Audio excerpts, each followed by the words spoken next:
Assalamualaikum warahmatullahi wabarakatuh. Bismillahirrahmanirrahim. Alhamdulillahi hamdan katsiran tayyiban mubarakan fihi kama yanbaghi li jalali wajhikal karim wa li azimi sultanik.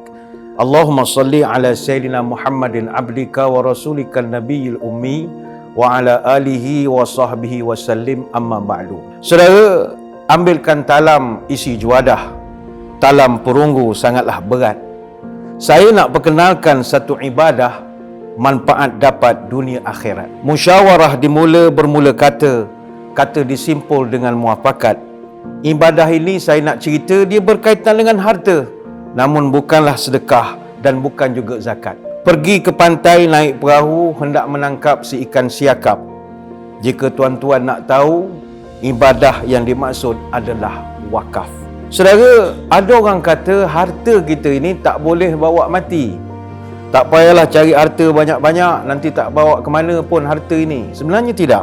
Islam menjadikan harta yang kita miliki ini sebagai salah satu daripada amalan untuk umat dia mendapat manfaat di dunia yang satu lagi. Iaitu apabila harta ini kita faham bagaimana nak menguruskannya, dia akan mendatangkan pertamanya keberkatan kepada kita.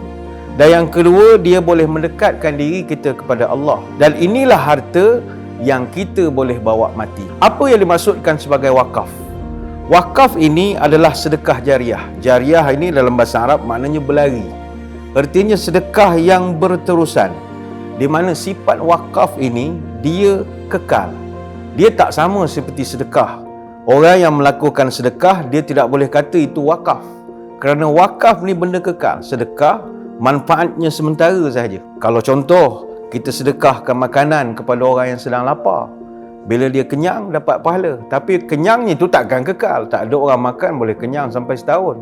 Tetapi kalau wakaf ini, ganjaran pahala pewakaf akan sentiasa mengalir dan berkekalan selagi mana harta yang kita wakafkan itu boleh diambil manfaat. Sebagai contohnya, dengan wang RM10 yang pewakaf mewakafkan, maka ianya akan dikumpul dalam satu tabung kumpulan wakaf dan kemudiannya kita akan guna untuk membiayai perkara-perkara khusus. Sebagai contoh, bina masjid. Maka selagi masjid itu dibina, digunakan, dimanfaatkan, orang sembahyang, orang buat ibadah, maka selama itulah pahala kita akan berterusan. Ini yang dimaksudkan sebagai wakaf. Jadi selagi sumbangan wakaf kita itu ada di situ, selagi digunakan, dia akan terus mengalir.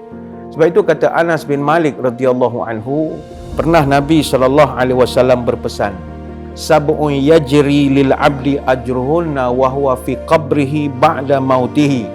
Ada 7 amalan, kata Nabi, yang pahalanya akan tetap berjalan walaupun orang yang memberi benda itu telah pun meninggal dunia. Pertama sekali adalah ilmu yang bermanfaat.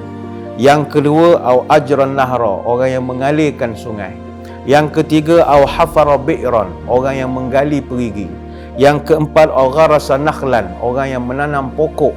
Yang kelima, au bana masjidan, orang yang bina masjid.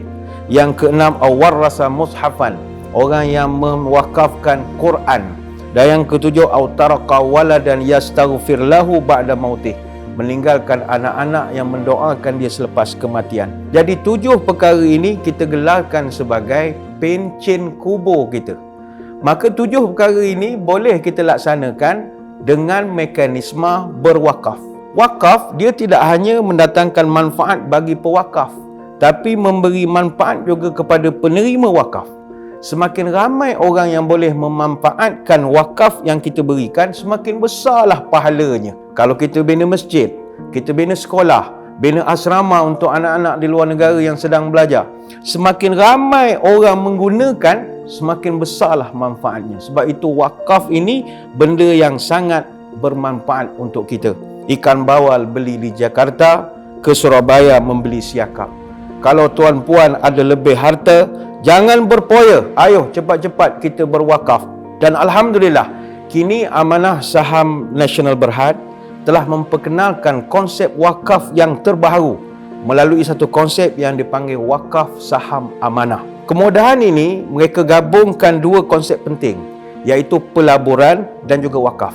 yang mana unit amanah ASNB yang diwakafkan pelabur akan tetap kekal sebagai modal, dan modal ini dia akan jana pula dividen tahunan, yang mana dividen inilah yang akan disumbangkan untuk projek-projek wakaf yang telah pun dikenal pasti di seluruh tanah air. Jadi dividen daripada unit amanah yang kita wakafkan ini akan terus berkembang dan akan disalurkan kepada projek-projek yang telah dikenal pasti dalam bidang-bidang tertentu. Dan apa yang menarik adalah wakaf ASNB ini diuruskan secara profesional dan akan diagihkan kepada sektor pendidikan, kesihatan, pemerkasaan komuniti dan juga bantuan sekiranya berlaku sebarang bencana alam. InsyaAllah selagi ada PNB dan ASNB, selagi itulah unit amanah yang diwakafkan akan dihuruskan secara telus dan akan terus disalurkan kepada golongan yang memerlukan. Jangan risau, kerana PNB ini adalah salah satu daripada 7 GLIC ataupun Government Link Investment Companies yang sangat berpengalaman dalam hal ehwal kewangan. Justru marilah kita berwakaf dengan ASNB. Saya percaya selama ini kita semua telah pun memiliki pelaburan dalam unit amanah di ASNB, sama ada ASB, ASB2, ASB3 DD, ASM dan lain-lain lagi.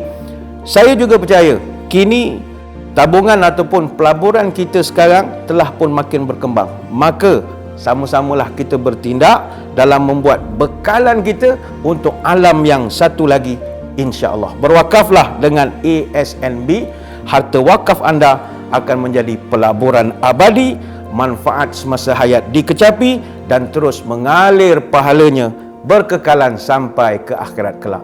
Moga-moga bermanfaatlah sembang-sembang kita pada kesempatan kali ini. Wassalamualaikum warahmatullahi wabarakatuh. Wallahu a'lam.